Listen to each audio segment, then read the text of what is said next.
Hello friend, मैं आनंद राज। आप सबको भी देखिए, आज हम बिहार यूनिवर्सिटी जो बिहार यूनिवर्सिटी मुजफ्फरपुर में है, उसका बीएड फर्स्ट ईयर का एग्ज़ाम हुआ था आपका 2021 में, सेशन 2020 से 22 वाले के, समझे। तो उसका हम बीएड फर्स्ट ईयर का क्वेश्चन लेके आए हैं, समझे। सेशन 2020 से 22 ऊपर लिखा हुआ है, BEd first year examination 2021 session 2020 से 22, चाइल्डहुड एंड ग्रोविंग अप, समझे। देखिए, इसमें आपका कोर्स 1 से लेकर जो मेथड आपका 7 है, सब क्वेश्चन मिलेगा, समझे। तो आइए हम स्टार्ट करते हैं। देखिए, इसमें आपको मालूम होना चाहिए कि इसमें आपको 3 घंटा मिलता है, समझे, और 80 नंबर का मैक्सिमम होता है, समझे। तो आइए हम स्टार्ट करते हैं। देखिए, इसमें 5 यूनिट रहेगा। 5 यूनिट में आपका 10 क्वेश्चन, यानी प्रत्येक यूनिट में आपका 2-2 क्वेश्चन रहेगा, और प्रत्येक यूनिट से एक एक क्वेश्चन का जवाब देना है। लिखा हुआ है, परीक्षार्थी यथासंभव अपने शब्दों में उत्तर दे, सभी प्रश्नों के अंक समान है, प्रत्येक इकाई से एक प्रश्न करते हुए किन्हीं 5 प्रश्नों को उत्तर दीजिए। तो ये पहला क्वेश्चन है आपका कि बाल्यावस्था जीवन का अनोखा काल है, इस कथन का स्पष्टीकरण दीजिए तथा इस काल की प्रमुख विशेषताओं का वर्णन कीजिए।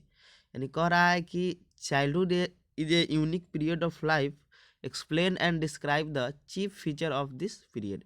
यानी बाल्यावस्था की जो मुख्य विशेषता है उसका वर्णन करना है। आइए दूसरा क्वेश्चन देखते हैं, यूनिट 1 का। कह रहा है बाल्यावस्था में शिक्षा दिए जाते समय किन बातों पर ध्यान रखना चाहिए। यानी बाल्यावस्था में आप शिक्षा दे रहे हैं तो किन बातों पर ध्यान देना चाहिए उसके बारे में लिखना है, समझे। आइए यूनिट 2 में आपका क्वेश्चन है, हिंदी इंग्लिश दोनों में है, समझे। हम हिंदी पढ़ देते हैं, आप इंग्लिश देख लीजिएगा, समझे। तीसरा क्वेश्चन है कि किशोरावस्था बड़े संघर्ष, तनाव, तूफान तथा विरोध की अवस्था है, स्टर्ने हॉल के इस कथन की विवेचना करें। देखिए, स्टर्नी हॉल जो थे वही बोले थे जो किशोरावस्था होता है बड़े संघर्ष, तनाव, तूफान एवं विरोध की अवस्था है, इस कथन की विवेचना करना है, समझे। चौथा क्वेश्चन है कि किशोरावस्था के अध्ययन का महत्व की विवेचना कीजिए। यानी करा discuss the importance of the study of adolescence period, समझे। यानी किशोरावस्था के अध्ययन का महत्व की विवेचना कीजिए। आइए अब देखते हैं यूनिट 3 में, शैशवावस्था से किशोरावस्था तक बालक के सामाजिक विकास और उसे प्रभावित करने वाले तत्वों का वर्णन करें। छठा क्वेश्चन है कि बालक के सामाजिक विकास को उसके विकास के अन्य पक्षों से पृथक नहीं माना जा सकता है, स्पष्ट करें। यूनिट 4 है आपका कि व्यक्तिगत विभिन्नता का क्या अभिप्राय है, इसके विभिन्न स्वरूपों और कारणों का वर्णन करें। आठवां क्वेश्चन है व्यक्तिगत विभिन्नता का क्या शैक्षिक महत्व है, वर्णन करें। आइए यूनिट 5 है आपका कि शिक्षण अधिगम की क्रिया सीखने की परिस्थिति का निर्माण करती है, विवेचना करें। और आपका 10 क्वेश्चन है कि बालक के विकास में घर की भूमिका का वर्णन करें। ये आपका कोर्स 1 यानी चाइल्डहुड एंड ग्रोविंग अप जो कोर्स 1 होता है वो खत्म हो गया। आइए अब आप कोर्स 2 में आते हैं। कोर्स 2 का नाम है आपका कंटेम्प्रोरी इंडिया इन एजुकेशन, समझे। तो जिसका कोर्स कोड है, सब्जेक्ट कोड है C2, समझे। इसमें भी आपको 3 घंटा मिलता है और आपका 80 नंबर का ये भी होता है। इसमें भी आपका 5 यूनिट रहेगा, 10 क्वेश्चन रहेगा, 5 का जवाब देना है। आइए आपका देखते हैं यूनिट 1 में क्वेश्चन है कि शिक्षा से क्या तात्पर्य है, औपचारिक, अनौपचारिक एवं गैर अनौपचारिक शिक्षा बीच अंतर समझाइए। दूसरा क्वेश्चन है कि उद्देश्य की परिभाषा दीजिए, शिक्षा के उद्देश्यों की व्याख्या कीजिए। दूसरा यूनिट में तीसरा क्वेश्चन है निम्नलिखित में से किन्हीं दो पर टिप्पणी लिखिए। धर्मनिरपेक्षता, लोकतंत्र, सामाजिक न्याय, समानता। चौथा क्वेश्चन है कि कोठारी आयोग 1964-66 की मुख्य विशेषताओं को बताइए। यूनिट 3 का क्वेश्चन है 5वां कि दर्शन किसे कहते हैं, शिक्षा और दर्शन का एक दूसरे पर क्या प्रभाव पड़ता है, प्रभाव डालिए। छठा क्वेश्चन है कि शिक्षा में प्रकृतिवाद क्या है, यह आदर्शवाद से किस प्रकार भिन्न है। यूनिट 4 में आपका क्वेश्चन है कि रविन्द्रनाथ टैगोर के शिक्षा संबंधित विचारों पर मूल्यांकन कीजिए। और 8वां है जॉन डीवी के शिक्षा दर्शन की व्याख्या कीजिए। 9वां क्वेश्चन है कि शिक्षा का अधिकार अधिनियम की प्रमुख विशेषताओं को बताइए। और 10वां क्वेश्चन है निम्नलिखित में से किन्हीं दो पर संक्षिप्त टिप्पणी लिखे।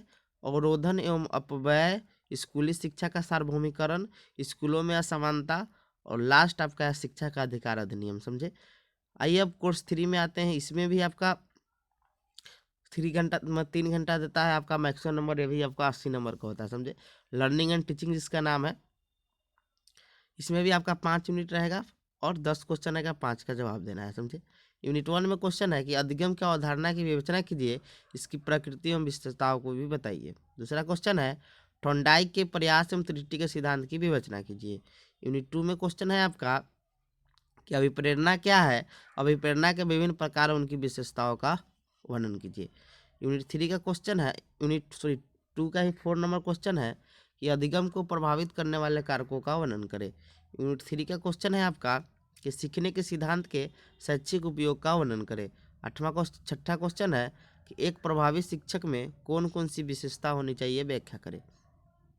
यूनिट 4 है आपका कि इकाई योजना की विशेषताओं, महत्व, उपयोगिता का वर्णन कीजिए। और 9 नंबर क्वेश्चन है 8 नंबर क्वेश्चन है कि शिक्षण सहायक सामग्री क्या है, प्रमुख शिक्षण सहायक सामग्री और उनके उपयोग की विवेचना करें। यूनिट 5 है आपका कि शिक्षण की विभिन्न रणनीतियों की व्याख्या करें। और लास्ट क्वेश्चन है कक्षा शिक्षण की प्रक्रिया को प्रभावित करने वाले कारकों का विश्लेषण कीजिए। आइए अब देखते हैं कोर्स 4 जिसका नाम है लैंग्वेज अक्रॉस द करिकुलम। इसमें भी आपको 3 घंटा टाइम मिलता है, लेकिन मैक्सिमम नंबर आपका 40 का होता है, समझे। इसमें आपका 3 यूनिट रहेगा, 6 क्वेश्चन है, 3 का जवाब देना है। क्वेश्चन है कि स्किनर के विशेष संदर्भ में बच्चों में भाषा सीखने की प्रक्रिया का वर्णन करें। दूसरा क्वेश्चन है भाषा के सामाजिक एवं सांस्कृतिक परिप्रेक्ष्य को स्पष्ट कीजिए। यूनिट 2 का क्वेश्चन है बालक के भाषाई विकास में घर एवं विद्यालय की भूमिका को स्पष्ट कीजिए। चौथा क्वेश्चन है कि सीखने के माध्यम के रूप में विद्यालय विषय और भाषा के मध्य अंतर को स्पष्ट करें।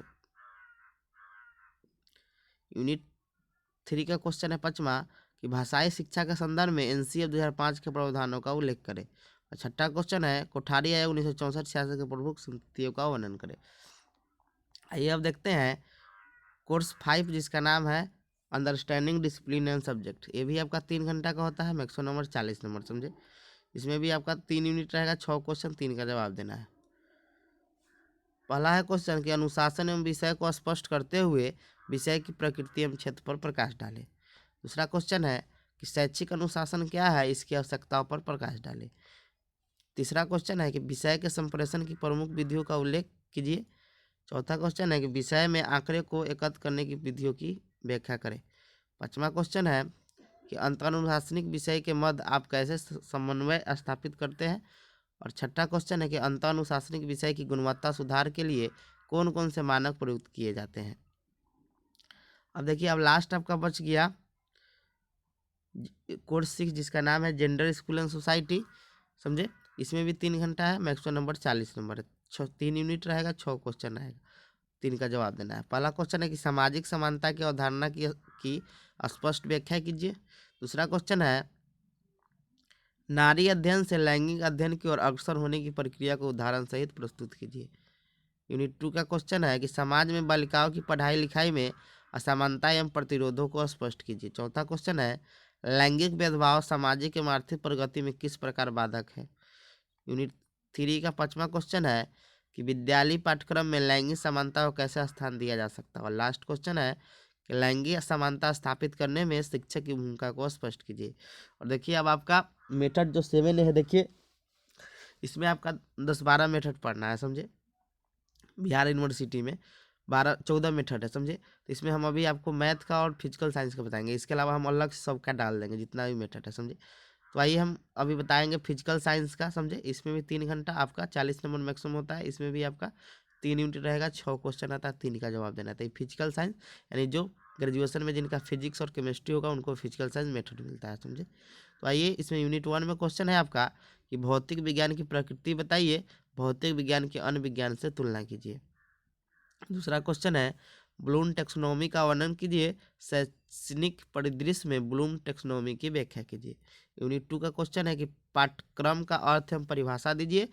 और चौथा है माध्यमिक स्तर के विद्यालयों में प्रचलित भौतिक विज्ञान पाठ्यक्रम की सीमाएं स्पष्ट कीजिए। यूनिट 3 का क्वेश्चन है आपका कि एक भौतिक विज्ञान शिक्षक के गुण बताइए। और छठा है कि शिक्षण की 2 परिविधियों का उल्लेख करें, आगमन निगमन विधि, ह्यूरिस्टिक विधि, व्याख्यान विधि, समूह शिक्षण विधि। आइए अब देखते हैं मैथ का, मैथमेटिक्स का। अब देखते हैं जिनका मैथ ग्रेजुएशन होगा उनको मैथमेटिक्स मेथड मिलता है। इसमें भी आपका 3 घंटा मिलता है, 40 नंबर ये भी मैक्सिमम होता है। यूनिट 1 में पहला क्वेश्चन है, गणित का ज्ञान सभी के लिए आवश्यक है, उचित उदाहरणों की सहायता से व्याख्या करें। दूसरा क्वेश्चन है, लक्ष्य एवं उद्देश्य में क्या अंतर है। यूनिट 2 में क्वेश्चन है कि पाठ्यक्रम शब्द को परिभाषित कीजिए, विद्यालय स्तर पर गणित पाठ्यक्रम निर्माण के आधारभूत सिद्धांतों की विवेचना कीजिए।